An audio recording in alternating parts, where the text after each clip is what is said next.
be with you. Call the meeting to order. Please rise for the pledge. I pledge allegiance to the flag of the United States of America and to the republic for which it stands, one nation under God, indivisible, with liberty and justice for all.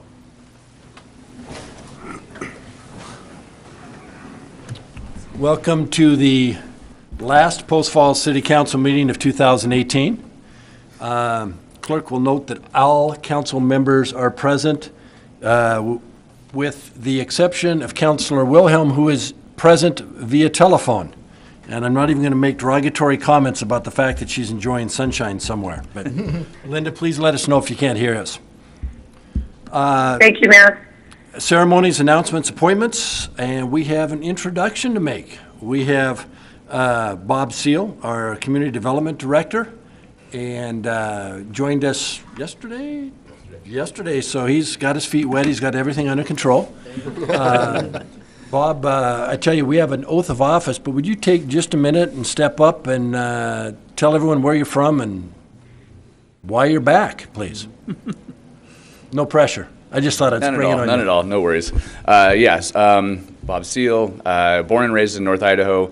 Went to Connecticut for 10 years to expand my career and worked in a couple of great cities over there, but was excited to move back to home, and more than excited to be able to join Post Falls, which has been fantastic already, and realize it's a great culture and it's just a great city to work for. So excited to be here. Welcome. We look forward to working with you. We're glad you have joined us, and I'm sure that we'll keep you busy. Yes, you will. So, Shannon?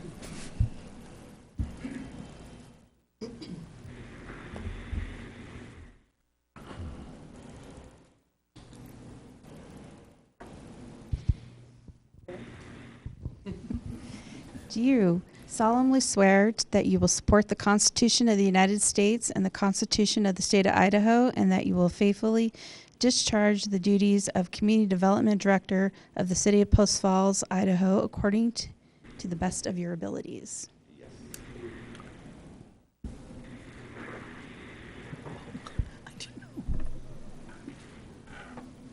We'll be selling these photographs Yeah. after. Yeah.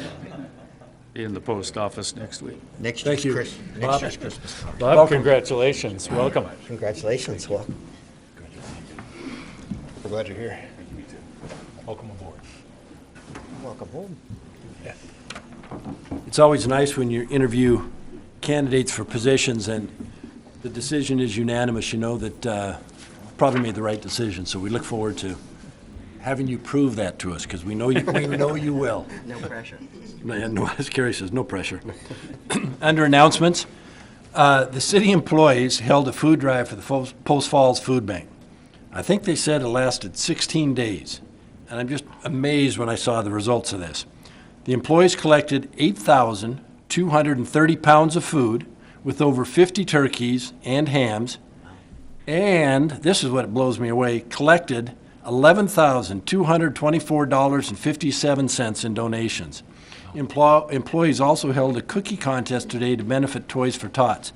So, Shelley, staff, thank you. I mean, I've never seen a result like that, and that's just phenomenal, and just another one of the reasons that makes me proud to be part of the city. So thank you all for what you've done. The January 1st City Council meeting has been canceled due to January 1st being New Year's Day, as it usually is. But it just happens to be the day that our meeting fell on, was supposed to fall on. Post Falls City Hall and city business offices will close on Christmas Eve, December 24th at noon, and we will be closed Christmas Day, December 25th, and New Year's Eve, December 31st, and New Year's Day, January 1st. So we're closing on New Year's Day as well? We will close New Year's Eve at noon, and then we Okay. are closed on New Year's Day. Okay, so it's the same schedule. This just said closed New Year's Eve, so I want to make sure we're closed at noon on New Year's Eve? Yes. Good. Police, fire, and rescue services for life-threatening or in-progress emergencies may be reached by calling 911. The police department will be open for walk-in emergencies. For water department emergencies, call 773-3517. There will be no trash pickup on Christmas Day and New Year's Day. Following the holidays, trash pickup will fall one day late and return to normal pickup schedule on the following Monday. Are there any amendments to the agenda tonight? We have none tonight, sir. Any declarations of conflict? Would you please present the consent calendar? Item A is minutes from the December 4th, 2018 City Council meeting. Item B is payables, November 27th through December 10th, 2018. Item C is the Bitten Annexation Agreement, right-of-way and easement. Item D is Meadow Vistas Estates Subdivision Master Development Agreement. Item E is Expo at Post Falls 7th Edition Subdivision Plat Application. Item F is Greens Ferry Grove 1st Edition Subdivision Plat Application. Item G is Montrose 10th Edition Subdivision Plat Application. Item H is request by the Parks Department to dispose of miscellaneous vehicles and equipment. Item I is Holland Acre Subdivision Plat Application. Item J is Cheeley Annexation Agreement. Item K is fiscal year 2018 Annual Road and Street Financial Report. Item L is Cheeley Annexation City Council Reasoned Decision, and that is it. I have a question for Mr. Wilson. Just for clarification more, why do we have two items for the Cheeley annexation? The annexation and the City Council reasoned decision. Just seem to me different to me. So typically, I'll slide over here a little bit. So typically, when you're doing an annexation, you also have to assign the zoning. Under state law, we have to approve a reasoned decision for each of the land use actions we take. Tonight, this one's coming to you a bit late, but we brought it to you with the annexation agreement. So you'd see both of them. You don't often see them together. Okay, thank you. Any other questions? Al? I got a couple questions. One, in general, when we see these things on the consent calendar, there were already things that we discussed at a previous council meeting. If there's any substantial changes, is that something that we need to double check on? Or when they come on the consent calendar, are they being presented without any substantial changes? So are you referring to like the plat applications Yeah, and plat those items? yeah. So I'll let Warren speak. Yeah, all of those things are reviewed for compliance with our adopted codes, with conditions that were of approval that were put in place. So all of that, the engineering and the planning departments look at those things before they come back to you. I guess what I'm looking at is, like, in this particular situation, there were several of those, and do I need to read through all of that just to make sure that, or is it, if we approved it earlier, it's basically the same thing coming forward, right? It's basically the same thing. The agreements are the same essentially across all of the subdivisions. So Okay. you'll see changes in name, changes in security, changes in infrastructure that they have to build, maybe changes in the rights of way dedication, but generically the agreements are the same. Okay. I do have one other question. It's on item K, the road and street financial report. So I read through that. There's a section in there where it calls into play the balance left over. In this particular case, we have like $4 million left over. And there's a section in there that speaks to specific projects, future projects, but there was nothing listed. Is that a part that isn't important to put in there, or? Because I have a follow-up question to that too. Good evening. On the street and road report, usually what happens is when the projects come through engineering, Rob Paulus particularly will give me the upcoming projects that are coming. And this year he didn't have any to report yet. So usually he knows ahead of time if we get any grants for, like say there's an intersection cell-tease mitigation, congestion mitigation, a street light, a traffic signal, but he didn't have any to report for upcoming projects on that. Okay. My follow-up question on that is, looking at the monies we took in versus the monies we spent, we were about $345,000 to the good, Okay. which then goes into the balance. Right. Do we have anything in place that says once we get to a certain level in that balance that we do something with that, or does that just keep growing and growing and growing? We don't have anything that identifies that and any plan once we get to a certain level, but what that road report is the money that comes in off of the highways, and also there's a state bill that was passed that for additional gas tax that they want to make sure that we're using that portion for maintenance, so that we do track that to make sure that it's actually spent on road projects. So that's why that is isolated by the revenues and expense that goes with it. Most of that $4 million is impact fees. I haven't looked at the breakdown, but that would be primarily, and we can get you a breakdown of what the $4 million is, but primarily, the balance that's left in the annual street road and financial report is the impact fee balance for the street improvements as approved under our capital improvement plan. Right, and that is the other portion is impact fees, correct? So I guess my point is that, do we have projects out there that we're going to spend that $4 million? Yes. On the impact fees, yeah. Here comes Rob. Councilor Wolf, Robert Paul's Assistant City Engineer. This year was one of those odd years on that report in that in 2018, you adopted the Transportation Master Plan update, and right now staff is in the process of updating the capital improvement plan and along with it the impact fees that are being collected. Because we were in the middle of doing that, we held off as to capital projects which involved the widening of roads for capacity improvements, and that's why none of those projects show up.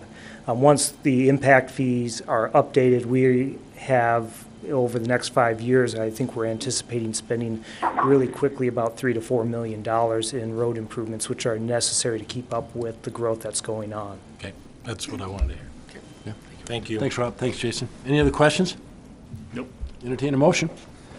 Move to approve the consent calendar as presented. Second. Motion second. Further discussion. Roll call, please. Thorson? Aye. Wolf? Aye. Malloy? Aye. Anthony? Aye. Borders? Aye. Wilhelm? Aye. Motion passes. Thank you. We do have one public hearing tonight, and that is for the Fox Trailer Zone Text Amendment. I'll open the public hearing. I should mention, anybody wishing to testify, there's a form on the back. Please fill it in. Turn it into our clerk.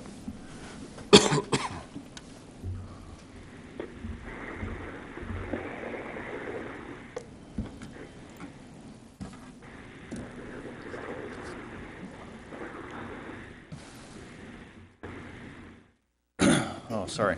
Oh, there we go. Good evening, Mayor Jacobson, Council President Wilhelm, and members of City Council. John Manley, Planning Manager here at the City of Post Falls. Yes, the Fox Trail Zone Text Amendment, file number RZNE 6/2018, is for a property owned by Chad Fox, with the applicant's representative being Scott MacArthur, who is present this evening. So the request is to more or less construct a flag larger than what our code currently allows. This request affects Title 18 that is within the sign code. So flags are governed within the sign code. The Planning and Zoning Commission on November 13th this year did recommend approval of an amendment. It wasn't necessarily the requested amendment by the applicant, but through discussions that evening between staff and the applicant and amongst themselves, they did forward a modification to height limitations of both the flag and the size of the flag. The areas of concern, what you see here is what our current code states, and I've bolded this section of code, 183640, signs authorized without a sign permit. So under flags, right here you see that the residential areas had a 30-foot max height, and in commercial and industrial, a 45-foot max height. And then in section 3 of this same section, you have 60 square feet for residential and 135 for commercial and industrial. I've highlighted them on this slide here, the kind of the areas that were tweaked a little bit and is before you this evening. So here's a little bit more text here now, but it does provide some sort of proposed modification. Now, that being said, there's still room for modifications. If this language, you see issues with it, we can still propose additional alternatives going forward. But currently, between the Planning and Zoning Commission staff and the applicant, this does seem to meet the ends, and I'll go into the details of this here. So we did, you see the non-residential part, so instead of dealing with residential, commercial, industrial, we are just dealing with residential and non-residential now in this section of the code. What's being proposed is for the height for section 2 to go 25 feet above the maximum height for the principal structure allowed within the non-residential zoning district. There also is an increase to 400 square feet, but there's a caveat, is it's within a certain zone or area within the city of Post Falls. It was discussed, do we do this citywide? Where should we do this, where shouldn't? So it didn't seem to benefit, for the Planning and Zoning Commission, they didn't seek to modify the residential. So these proposed changes is strictly just to non-residential uses within, I'll highlight this. This map shows that 300-foot corridor from center line of these right-of-ways that would be eligible for that increase in flag height and size. I-90, that would be 600 feet from center line, and then Highway 41, 600 feet from center line.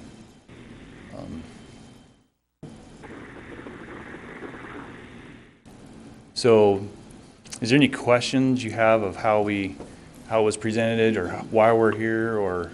So a quick question for you, John. So if you drive in Spokane, the valley, there's a couple big flags, the Harley Davidson. Mm-hmm. Is that 600 feet back from center line on that freeway? I'd be willing to guess it'd be within that 600-foot corridor, the one that's right along the freeway. That'd be within a 600-foot. So it can be within the 600? Yeah, if you get beyond that 600-foot line, No, I was reading you it the no wrong longer way. could get that. Perfect. Thank you. And those are substantially larger than 400. John, I'm curious why we had to change the text on this. I mean, was that just something that we looked at and said, you know what, we should really fix this? Or could we have just issued a variance? Could The code didn't allow us to do a variance in this nature. So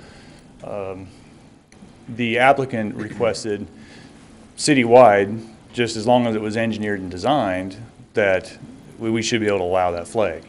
You know, it wouldn't tip over, the engineers sign off on it, we're all good to go.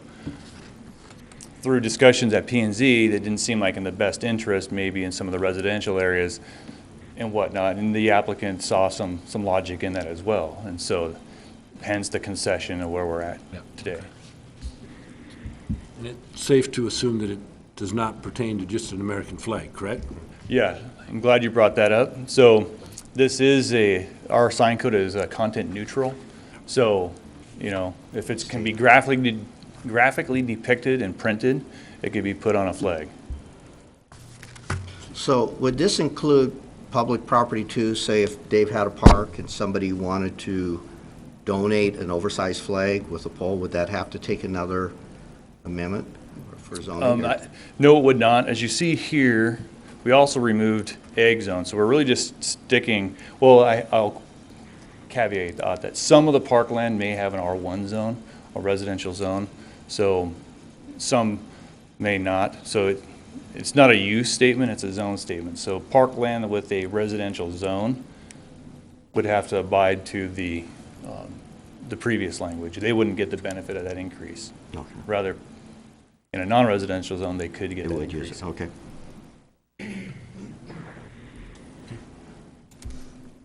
All right.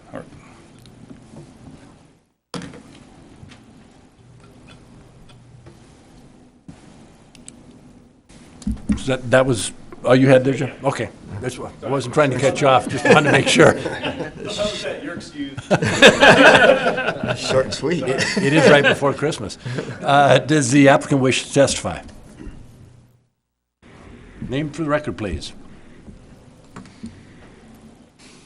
Good evening, Mayor and Council. Scott MacArthur, H2 Surveying and Engineering. I'm here tonight to represent the Fox family, new to the city of Post Falls with their business. They couldn't be here tonight. They're actually on a cruise. Don't tell them I said that. But no, good for them. They deserve it. They've worked very hard to bring that new business to town. They were surprised by this. We worked with staff to rectify the issue. I think they did a great job. I'm happy with Planning and Zoning Commission's corridor, and excuse me, I got a little cold. I won't touch anything. No, I feel, I guess the most important thing for us is let's get our flag situated, which I feel we have. And that's the way we looked at it originally. And I think the city said, hey, let's get our arms around this and make sure we're not causing a problem. You know, my next door neighbor putting up a 300-foot flag wouldn't be really nice. So But no, I'm pleased with everything the city's done, and I hope you are as well. And hope we can get this through tonight. Any questions of Scott? Thanks, Scott. Thank you. Anyone wishing to testify? We have none. With that, I will close the public hearing. I would see no reason for rebuttal, but, and as a result, would entertain a motion unless there's further discussion. I'd move to approve the Fox Trailer Zone text amendment. Second. Motion second, further discussion. Shannon, roll call, please. Wolf, Aye. Malloy, Aye. Anthony, Aye. Borders, Aye. Wilhelm, Aye. Thorson. Aye. Motion passes. Thank you. Thanks, Scott. I want to thank staff and the P&Z for working on that, too. It was nice to get it addressed fairly quickly and let them move forward. Unfinished business, tonight we have none. Next item, citizens' issues. This section of the agenda is reserved for citizens wishing to address the council regarding a city-related issue that is not on the agenda. If anyone wishes to testify, come forward. Chief. Mayor and Council, Dan Ryan, Kootenai County Fire and Rescue. Just wanted to take an opportunity to express our appreciation both from the district and Local 2856 in being able to participate with the police department in Holidays and Heroes, and publicly thank Charlene Holbrook for the outstanding job that she's done for quite a while now in organizing that event. Well, thank you for participating, your assistance, and Chief, the whole group. It's a tremendous event and takes care of lots of families, so. All right. Mayor and Council, thank you. I told Dan I'd tag team that portion with him, but I just wanted to make comment. This is the first year in 20 years that we have not had to have a waiting list when we're finished. We exhausted the families that were on the list. We had 131 families that were helped this year, all on that Sunday. So we were very pleased with the outcome, pleased with ground force and all the first responders that stepped up, and all the community support as well. So it was an excellent year for us. Good, we appreciate it. I'd make a quick comment on that. I know that I had seen an email that I think it was Boys and Girls Club still had some families that were in need. And all I would say is, especially as we head into Christmas, look out. There are families everywhere that could use assistance. And I think what the staff did today with the food drive exemplifies what we're capable of and what we're willing to do. So please look out for other families who are in need, and feel free to step up and help those as well. But you guys took care of a big section of them, or a big number of them, so we appreciate that. Any other comments?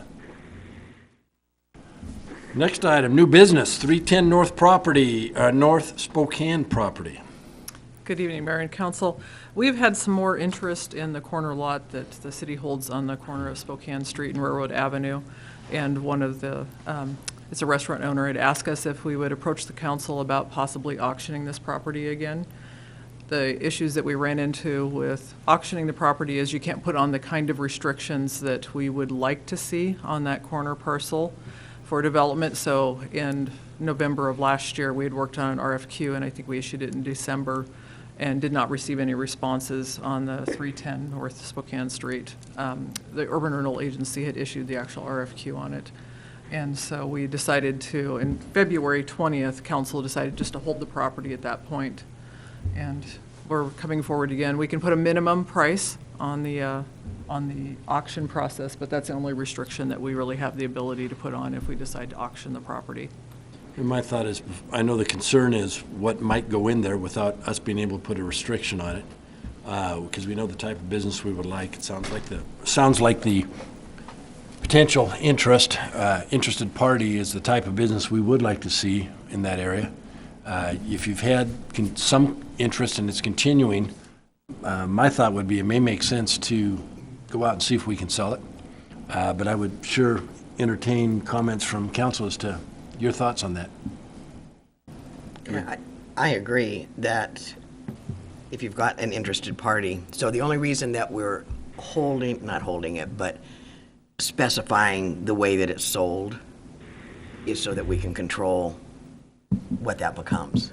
Right. In the past, we were just trying to, basically, when we're looking at development along Spokane Street, we as I've heard say, some of the times don't want particular businesses located there. We'd like to see an office building or a restaurant to locate there. And we could put those kind of restrictions using the RFQ process through urban renewal. As a city, we can just simply auction it. So we wouldn't have the ability to designate what type of business located there or the type of building. But the zoning that is for that area would apply. At an auction, would the minimum bid then have to meet the appraised value of the property? Not necessarily. You can list it for auction with no minimum amount required, or you can place a minimum on it. That can be the appraised amount, or it can be another number. It's just whatever the council elects to do. And the number we were looking at in the RFQ process was around, I'd have to go back and double check, but I think it was around 250,000. Okay. Would you remind me what we paid for it? So we purchased a different lot and traded. I'd have to go back and look. It was, I want to say 300 is what we paid for the larger lot that we then gave to Kootenai County and traded for the corner lot. So The frontage. 250 would mean that we'd end up losing money on the transaction. That's correct. So we would also not end up with a parking lot right there like the DMV wanted to do. Yeah, And so the reason why we did this was for the overall benefit of that particular area. Right. And to also include keeping the DMV in Post Falls along with the driver's license versus them going to Coeur d'Alene. Well, they already were just in Coeur d'Alene on the driver's licensing piece. I think movement and action on Spokane Street is a positive. Yeah. We've got the zoning issue, so there's a lot of things that couldn't be there. Right. And you can place the minimum bid at 300 also. When we looked at it through the RFQ process, I believe the number was around 250,000. I tried to go back and look for it in the documents that I had, but I didn't see it listed in the RFQ itself. I don't know, it's the 300,000 is the sticking point, more or less the fair market value of the property. I wouldn't want to see us put a minimum on it less than the fair market value. And that, it's of course out of date at this point because that Right. was a year ago, but we did have an assessment from Caldwell Banker, and that was the 250 number that I had. But we could get that updated. Okay. That'd be for that. Yeah. I'd be good with that. Linda, any additional comments? No. You want to make a motion? Let's see. Well, maybe I do have one additional comment if I could. I'm just wondering how people feel about perhaps continuing to hold it to see if the downtown area becomes another urban renewal district because if the urban renewal can put an RFP out there, did you just say that they could put more restrictions on it than the city could, Shelley? Yes, the Urban Renewal Agency would be able to put additional restrictions on the development of the property. I'm just wondering if possibly that would be I don't know, that would be a thought as far as I'm concerned. I guess I have a couple thoughts on that. That might be a good way to do it. We did try it and it didn't work. We could try it again. But the other thing is if we do have someone interested, and if we could get a price that we felt was fair market value, and it could create some activity down in that area, which could hopefully then spur on additional activity, I think that's a benefit. So I think you could go either way. But again, it's if you have an interested party now who's been contacting, maybe it makes sense to move it forward. But again, council, it's up to you, and entertain a motion however you want to proceed. Well, I don't see I would move to. Oh, go ahead, Al. I was just going to say, I don't really see the Urban Renewal Agency jumping up and down saying they'd like to form another district there. So I understand what you're saying, Linda, but I think I would rather see us go ahead and put it up for auction, at least the fair market value. I would move that, put that in a motion. I'd second that. Motion second. Further comment? You okay with that, Linda? Yep, I'm good. Roll call, please. Malloy. Aye. Anthony. Aye. Borders. Aye. Wilhelm. Aye. Thorson. Aye. Wolf. Aye. Motion passes. Thank you. Go ahead, Warren. Just wanted to give you a quick heads up about the process as we move forward from here. So we'll come back to you and essentially ask you to declare on the record your intention to surplus the property, and at that point, you would set a minimum value that you're looking to. We'd then have to publish that in the paper and hold a public hearing, so the public has a chance to comment on whether or not the property should be sold. After that is concluded, if the council approves surplusing the property, we would then hold the auction. Do we need, I know comment was made about possibly updating the broker's opinion of value. Is that something that can be accomplished between now and then? Yes. I think we can work on that. Yes.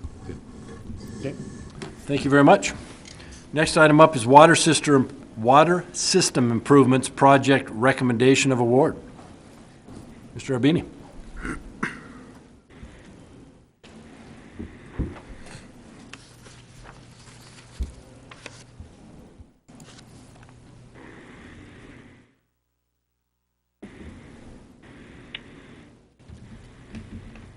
Good evening, Mayor, members of the council. Andrew Arbini, Utilities Project Manager.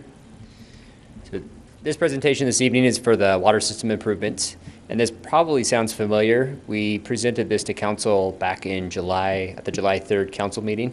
At that time, it was staff's recommendation to reject all bids and rebid the project at a later date. So this presentation this evening is the bid results and the recommendation to award this project to the low bidder. Just a quick recap, the area of interest for this project is north and south of Southeast Way, right along Spokane Street. So it's a series of 4 small projects, all grouped together. So, as I mentioned in the beginning, a brief overview and some history. We originally brought this out to bid in June of 2018, and at that time, when we had it out to bid, we only received 2 bids from contractors, and both of those bids exceeded our project budget at the time. It was our recommendation to council to reject all bids, bring this back out to bid at a later date that was more conducive to the construction environment, and we did so this last November. And flip to the next slide. As a result, we received 8 bids, all very competitive. The low bid, after TO's review, they reviewed for responsiveness and reviewed all bids. They determined that Stuart Contracting was the low bid for $337,285.50. This bid did have some minor informalities in their bid listing.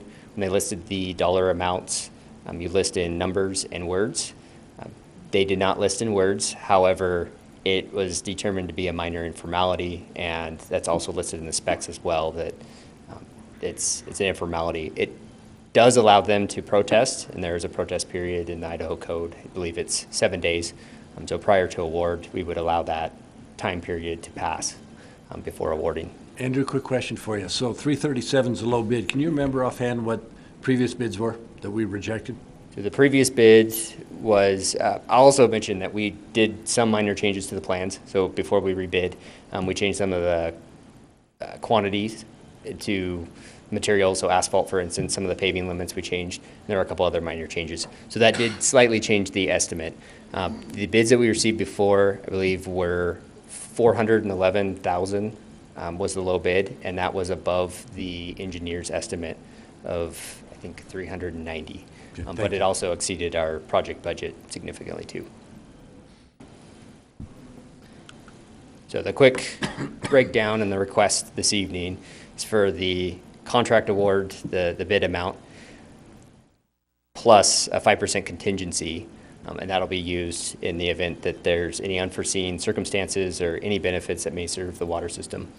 And so the total requested amount this evening is for $354,149.50. Any questions, Andrew? I just want to make a comment, because when I remember in July when you brought this forward, and I asked you, are we that far off that we should rebid this? And you convinced us that we should rebid it. I went back and double checked, and you're right. The low bid then was $411,000. Now we're at 337. It looks to me like you saved the city about $74,000 or more. I will add, the biggest benefit that we saw from this is the amount of response that we received. So we only had 2 contractors at the time, and they were vastly different in comparison. And this time around, to receive responses from 8 bids, that was really encouraging to get that response from the community. Good job. Yeah, very well done. Good job. We do need a motion on this.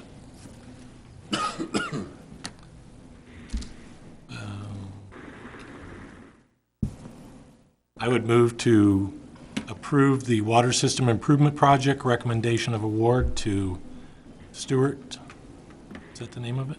Stuart Contracting? Stuart Underground. Stuart Contracting. Second. Motion second. Further discussion? Roll call, please.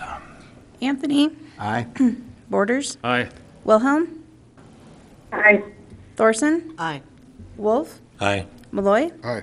Motion passes. Again, thank you for following up on that good recommendation and to go out to rebid. Next item up is the engineering design services with Keller Associates for the 12th Avenue Collection Project. Mr. Beecham. Good evening, Mayor and Council. John Beecham, Public Works Director. I also have a bit of a cold, so sorry if I'm sniffly up here. Don't touch anything. Here tonight to talk about the 12th Avenue Collections Project. I'm hopeful this is the last of a long series of presentations, working out MOUs with the Urban Renewal Agency, a master plan for the northeast part of Post Falls, and then award of design contracts. We will be back with construction contracts, hopefully in a few months. This project in specific is located south and east of Highway 41 and 12th Avenue. The lift station and equalization is shown in red here. I'll talk a little bit more about what that actually entails. Then a second portion of the project is to design a force main that runs all the way to the water reclamation facility, a little over 4 miles away. This project, it's really 3 projects, but these projects were identified in the 2017 Northeast Quadrant Sewer Study. And of note, this will be partially reimbursed by the Urban Renewal Agency.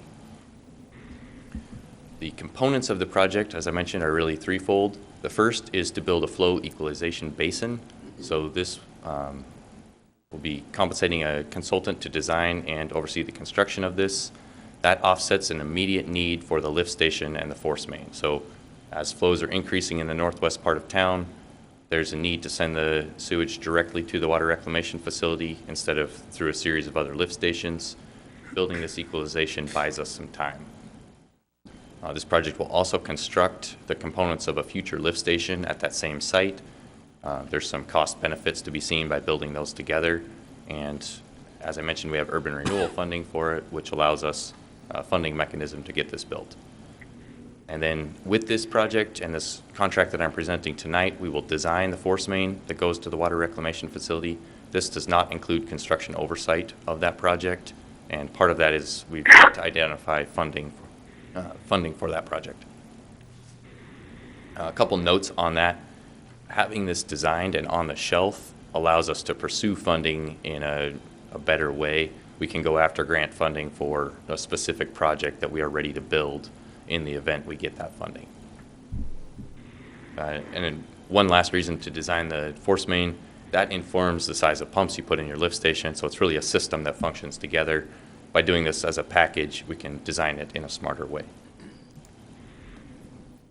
Talk numbers for a second. These are estimates that came out of the Northeast Quadrant Sewer Study, so these are not specific updated estimates.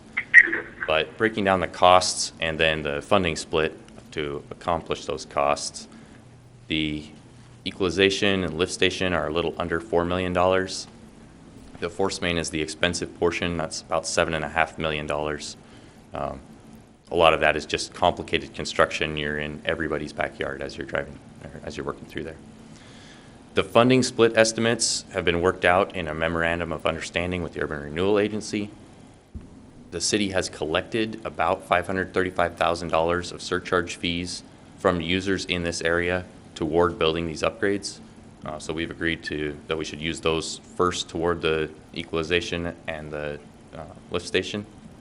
Urban Renewal has agreed to fund the remainder of the equalization and lift station portion of the projects. That leaves some design money. What I listed here is up to $750,000. That's design and some construction portions that would be on the city to fund, and then a future need of about $6.4 million to get that entire thing built. Specifically, what's being requested for this contract would be to expend those $535,000 and capital reserve funds as well for design of the lifts or of the force main component. If you include our portion of the construction that would get built with this project, we're looking at around $1.3 million in total. That doesn't necessarily mean we won't get the force main built for that, but that's what the lift station and the equalization basin means in total to the city after reimbursements. Tonight's specific request, I'm sorry, there's a lot of numbers flying through here. I'm trying to make sure I cover all of them, but I can back up if you have questions. Tonight's specific request is for $1,502,709, of which I have a typo. It should be, it's in the memo. I'm sorry, I got this mixed up. Of which there's a contingency listed as task 8. That's a little bit under 5%. So, and I can get that number for you pretty quick in my packet here if you need to see it.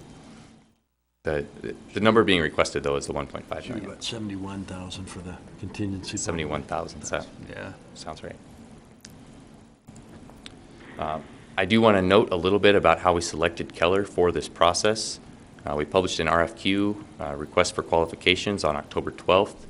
We received 5 statements of qualifications from different consulting firms, ranked those based on project-specific criteria and their intended approach, project teams, that sort of thing.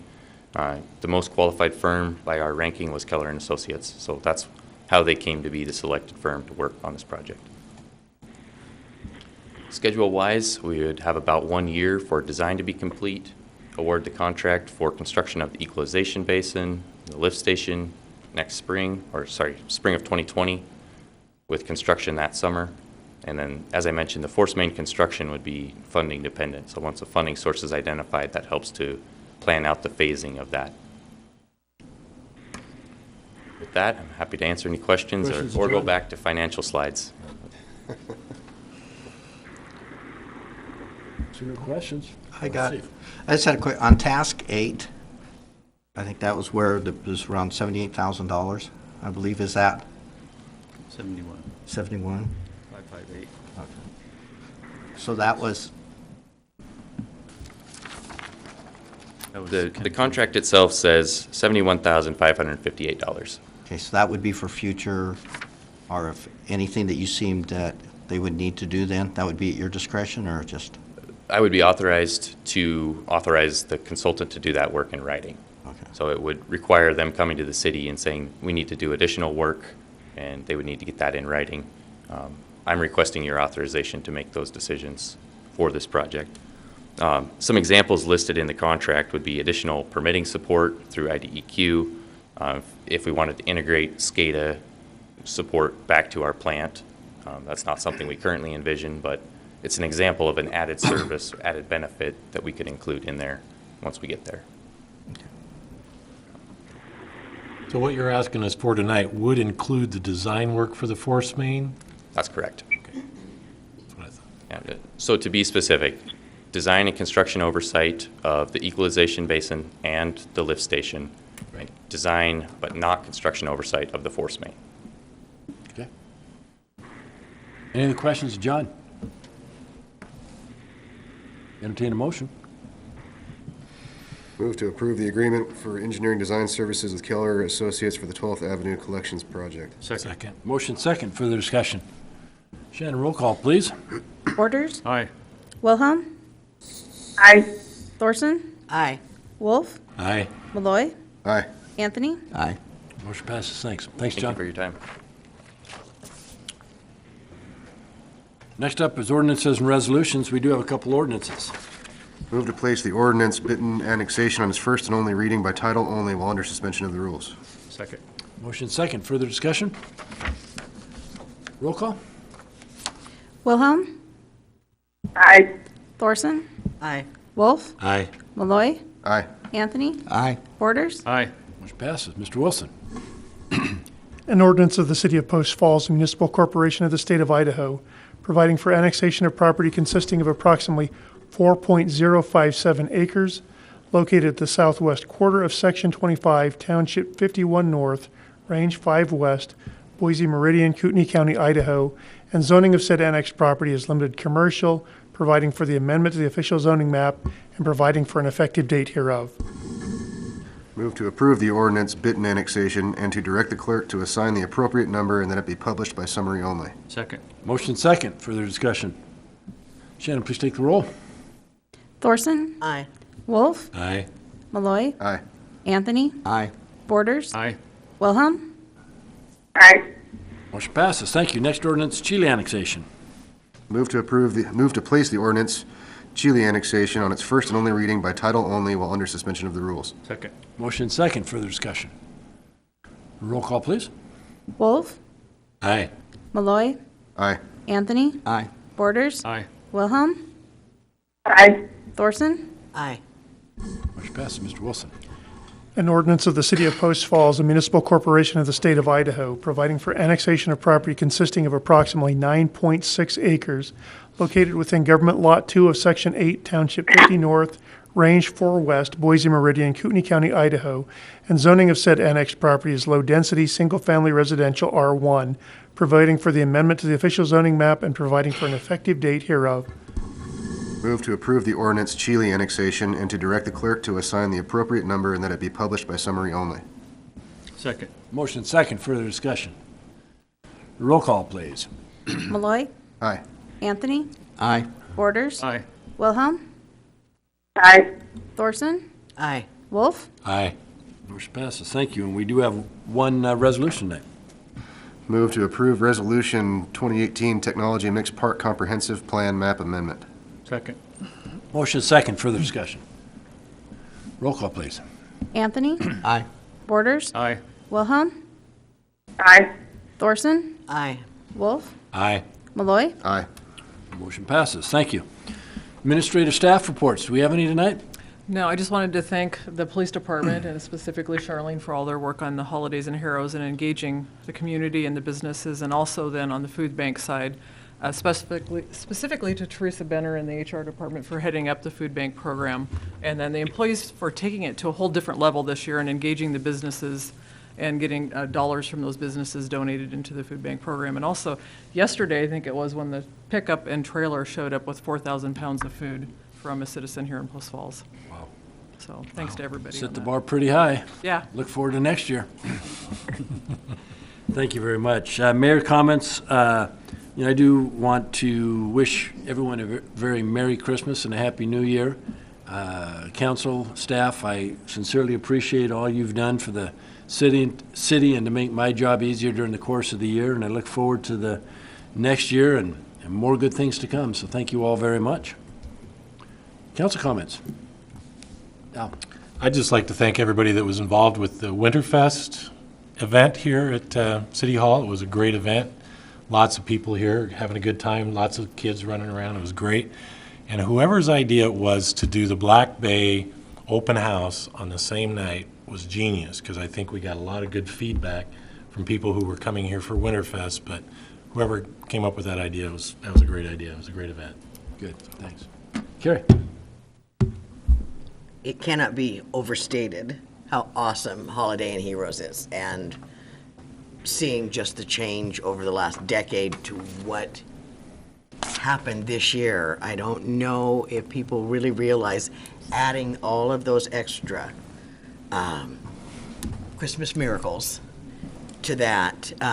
It was extraordinary, not only in the support from the community for the donations, but I think that you found about how far you can go with your staff and volunteers. So for next year, you're going to have to really work hard, but that I think is one of my favorite events here. It's in the top 2 favorite events where you just go, gosh, I am so glad I live in Post Falls. It's pretty awesome. So kudos to everyone involved, and especially the police department.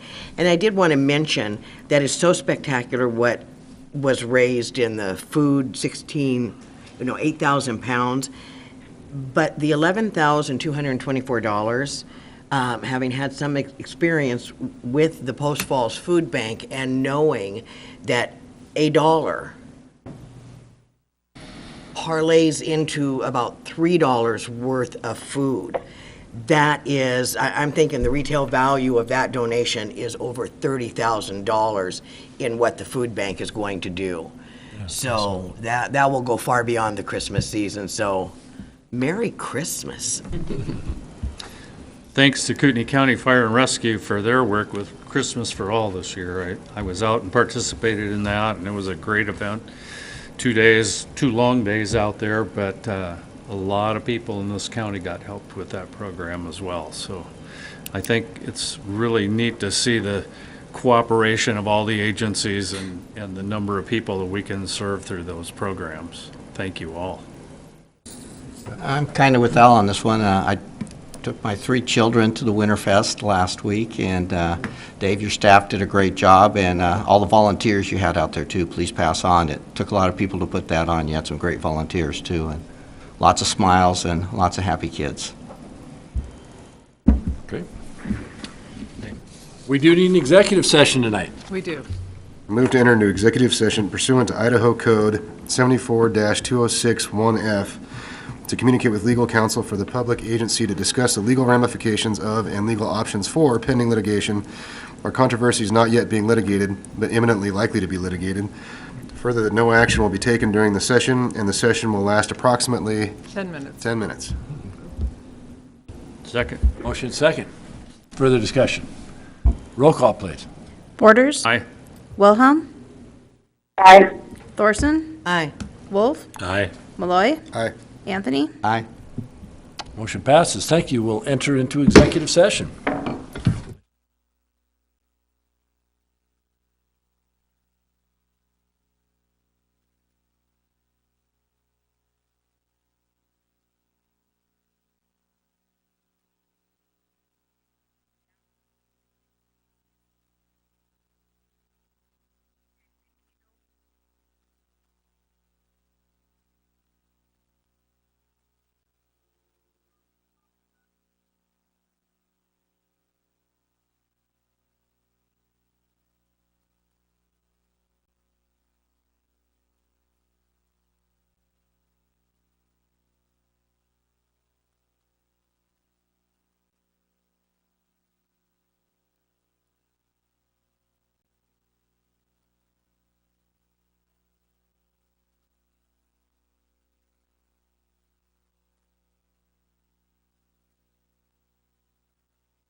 Call the meeting back to order. Is there any motions to come forward? All those in favor? Aye. Meeting adjourned. Thank you.